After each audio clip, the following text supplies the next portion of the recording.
Тайна пирамидальных структур, обнаруженных в ледяной пустыне Антарктиды, уже долгие годы не дает покоя научному миру и просто любителям загадок. Существует смелая гипотеза, предполагающая, что эти впечатляющие горные образования могли быть возведены миллионы лет назад, задолго до появления известных нам цивилизаций, возможно, даже цивилизаций, о которой мы ничего не знаем. Эта идея порождает множество вопросов и побуждает к дальнейшим исследованиям. Доктор Мич Дарси, уважаемый геолог из немецкого исследовательского центра земных наук в Потсдаме, высказывает аргументированное возражение против этой захватывающей гипотезы. Как и многие его коллеги, он склоняется к более прозаичному, естественно-научному объяснению формирования этих структур. Однако, несмотря на научный скептицизм, таинственность, окружающая антарктические пирамиды, продолжает привлекать внимание исследователей и вдохновлять на поиск новых ответов. На данный момент обнаружено 3 пирамидальных сооружения в Антарктиде. 2 из них находятся на расстоянии примерно 6 километров от береговой линии, а 3 расположено ближе к побережью. Сравнение размеров этих структур с известными пирамидами вызывает удивление. Если средняя длина основания Великой пирамиды в Гизе составляет около 230 метров, то длина сторон антарктических пирамид, зафиксированных на спутниковых снимках, оценивается примерно в 400 метров. Это свидетельствует о значительно большем масштабе антарктических пирамид. Более того, некоторые исследователи предполагают, что угловые пропорции этих структур схожи с пропорциями знаменитой пирамиды Хеопса, что добавляет интриги в эту загадку. В первой серии 11-го сезона популярного телешоу «Древние пришельцы» тема антарктических пирамид поднимается с новой силой. Известный автор Дэвид Чидрес высказывает смелое предположение о том, что эти необычные сооружения могли быть привнесены на Землю внеземной цивилизацией.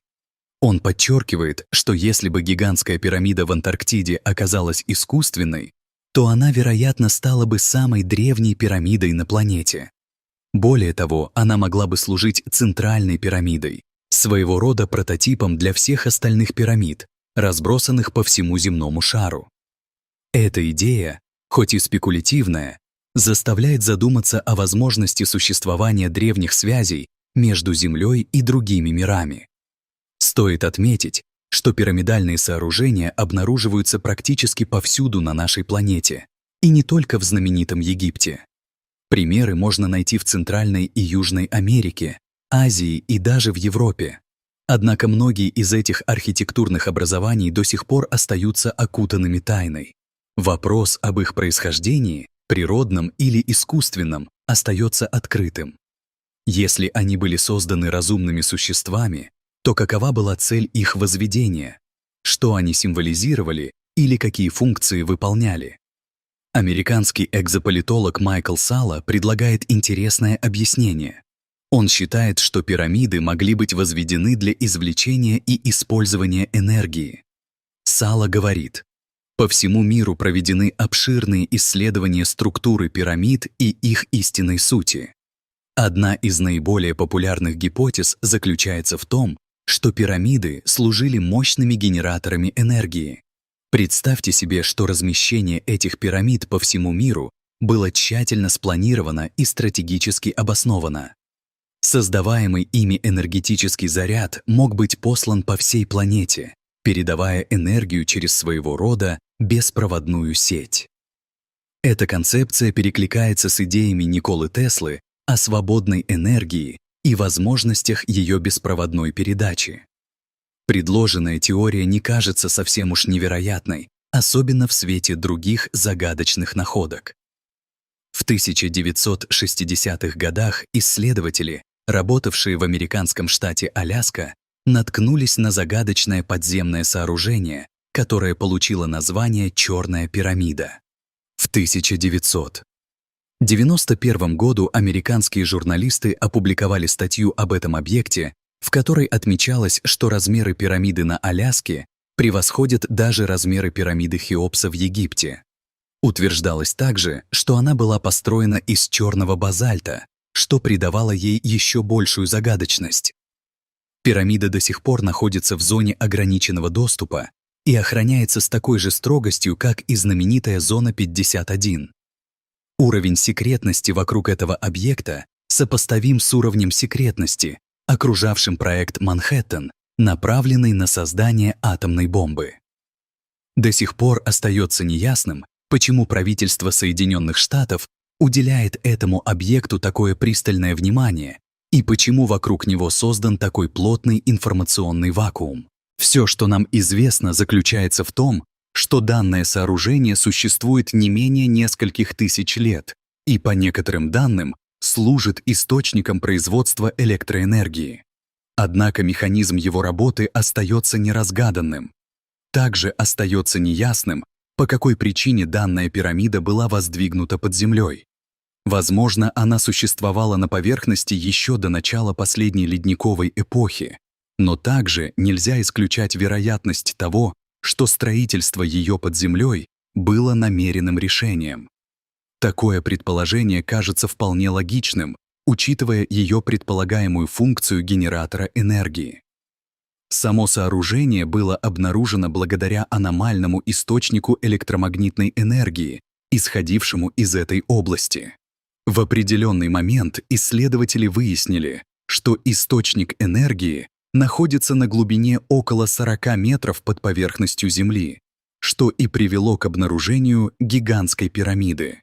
Если мы примем за основу теорию Майкла Саллы, предполагающую, что миллионы лет назад на Земле существовала разветвленная сеть пирамид, построенных не местной цивилизацией, то мы не можем обойти стороной тезис Эриха фон Деникена, швейцарского писателя и уфолога, который в своей книге «Глаза сфинкса», выпущенной в 1989 году, утверждал, что пирамиды могли быть созданы инопланетными силами или, по крайней мере, с их помощью.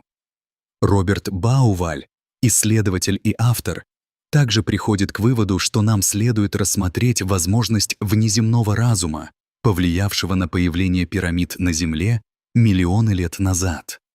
В своей знаменитой книге «Тайна Ориона» Бауваль отмечает, что местоположение египетских пирамид и их разнообразные размеры точно соответствуют расположению и размерам трех звезд — Алнитак, Алнилам и Минтаке в созвездии Ориона. Он также обращает внимание на то, что вентиляционные шахты в пирамидах направлены в сторону кульминации этих звезд, что, по его мнению, свидетельствует о глубокой связи между земными сооружениями и небесными телами. Исследования показали, что расстояние между основными камерами пирамид соответствует интервалам между Землей, Марсом и астероидным кольцом Фаэтона, что указывает на возможность использования пирамид для межпланетной коммуникации. Дополнительно ученые обнаружили, что пирамиды служат своего рода фокусировкой для света и фотонной энергии, которые поглощаются Землей и затем поднимаются в космос по спиральным траекториям. Эта концепция предполагает, что пирамиды могут быть частью глобальной энергетической системы, связывающей Землю с космосом. Таким образом, пирамиды способны концентрировать и распределять энергию фотонов. С использованием пирамид также возможно захватывать различные волны и поля, включая магнитное поле Земли, и объединять их для повторного излучения через вершину пирамиды. Волны, проникающие в пирамиды, изгибаются по контуру. Эти роликовые волны, как их называют, направляются к вершине пирамиды под воздействием последующих волн, где они сливаются вместе, образуя единую спиральную волну, которая излучается через вершину. Эта концепция перекликается с современными представлениями о торсионных полях и их потенциальном использовании в энергетике и связи. В действительности это может служить веским доказательством того, что пирамиды на самом деле могут быть огромными энергетическими установками, объединяющими всю Вселенную. Это могло бы представлять собой логичное объяснение того, почему пирамиды существуют и на других планетах, таких как Луна и Марс.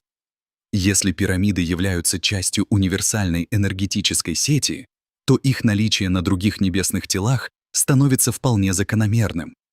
Тем не менее, некоторые характеристики пирамидальных структур в Антарктиде свидетельствуют против того, что они были построены искусственным способом.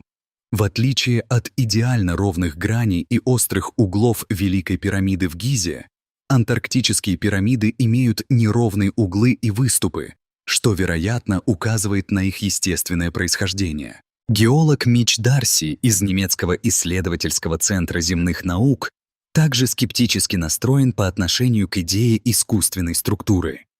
В интервью журналистам Дарси отметил: пирамидальные сооружения находятся в горном хребте Элуорт, который протянулся более 400 километров.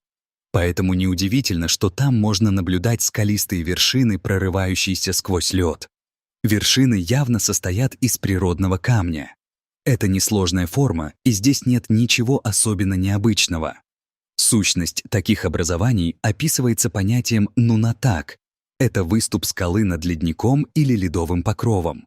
Хотя его форма может напоминать пирамиду, это не означает, что это создание человеческих рук. На Google Earth координаты пирамидальной структуры указаны как -79.77277 долготы и -81.961.749 широты соответственно. Долгое время британские ученые предполагали, что это образование может быть связано с экстремальными изменениями климата. Пирамидальные образования в природе вовсе не редкость, и существует множество примеров. К примеру, Матерхорн в Швейцарии или гора Буланстиндур в Исландии. Во всех этих случаях речь идет о нунатаке, выступе скалы над ледником или ледяным покровом. Несмотря на научные объяснения, теория о том, что странное горное образование могло быть создано человеком или, возможно, некой нам неизвестной цивилизацией в период более теплого климата в Антарктиде, продолжает сохраняться в настоящее время. Доктор Ванесса Боуман, научный сотрудник британской антарктической службы в Кембридже, также указывает на то, что миллионы лет назад климат в регионе Антарктиды был совершенно иным. Она подчеркивает, примерно 100 миллионов лет назад Антарктида была покрыта обширными тропическими лесами, наподобие тех, что существуют сегодня в Новой Зеландии. Температуры там могли достигать 20 градусов по Цельсию. Факт того, что изменение климата оказывает глубокое влияние на окружающую среду, уже давно установлен. Однако, если пирамиды окажутся искусственными, это может коренным образом изменить наше представление об истории. Если окажется, что в Антарктиде действительно существовала развитая цивилизация, то это перевернет все наши представления о прошлом Земли. Профессор Эрик Ригно из Калифорнийского университета также высказывает мнение, что антарктические пирамиды, скорее всего, образовались естественными процессами. Это всего лишь гора, приобретшая форму пирамиды. Снежные пирамиды формировались в результате эрозии более 100 миллионов лет назад. Фактически, пирамидальные структуры довольно часто встречаются в горах. Тем не менее, чаще всего они имеют всего две стороны, образующие форму пирамиды. Встречающиеся нам изображения с 4 сторонами — это довольно редкий случай. Загадочность гор в Антарктиде, вероятно, обусловлена тем, что кто-то разместил эту информацию в интернете. Несмотря на скептические заявления, многие исследователи продолжают настаивать на том, что столь необычные и точные формы не могли возникнуть случайно. Возникает закономерный вопрос: могут ли эти пирамиды служить убедительным свидетельством существования давно исчезнувшей цивилизации? Следы древней культуры, возможно, все еще погребены подо льдом, поскольку из льда выступают только самые вершины пирамид. Возможно, эти пирамиды были гораздо более масштабными и сложными, чем мы можем себе представить, учитывая лишь небольшую часть, выступающую на поверхности. Ходят упорные слухи о секретной экспедиции, проведенной в прошлом под руководством 8 неназванных ученых, которая якобы обнаружила убедительные подтверждения этой гипотезы. Следовательно, таинственные следы древней культуры до сих пор скрыты подо льдом. Однако отчет об этой тайной экспедиции загадочным образом исчез, что лишь усиливает интригу и подогревает интерес к антарктическим пирамидам. Итак, антарктические пирамиды — это природное явление, остатки древней цивилизации или что-то совершенно иное? Тайна остается неразгаданной, и каждый может сформировать собственное мнение на основе имеющихся фактов и гипотез. А вы что думаете? Каково ваше мнение о происхождении этих загадочных структур в ледяной пустыне Антарктиды? Готовы ли вы поверить в возможность существования древней цивилизации, скрытой подо льдом?